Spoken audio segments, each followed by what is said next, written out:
My name is Nickson Orwa. I work with WWF Kenya, and these 3 days has been some of mixed feelings. Positive side in terms of seeing communities and stakeholders coming together for a cause in terms of following up the river from where it starts in Tanzania all the way to where it disappears before as it heads to Savo. Negative in that I think one of the things I carry with me is what happened in the middle catchment, where people calling themselves farmers have basically built canals and diverted water to their farms, leaving the people in the downstream without water at all. And one of the things that I think I'll never forget is seeing young girls looking for water, scorching through the sand to look for as much water as possible, and sometimes taking 2 or 3 hours to get water even for a 5-liter jerrycan.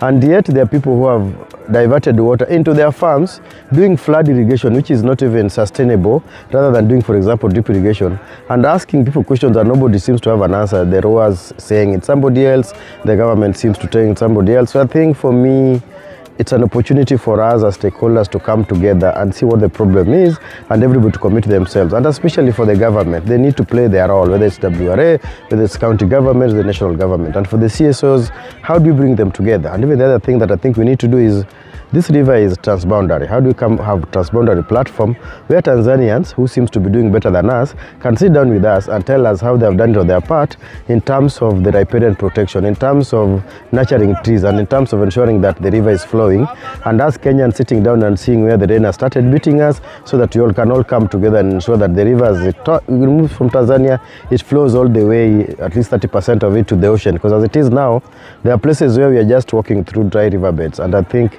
that's not what a river is supposed to be. And this asserts maybe some of the things that are leading to human-wildlife conflicts, because when wildlife are looking for water, they don't get it, they'll go to people's farms, and that will lead to human-wildlife conflicts. So I think for me, positive in terms of seeing people ready to work together, but also negative in terms of seeing almost everybody is helpless, whether it's the duty bearers, the right holders.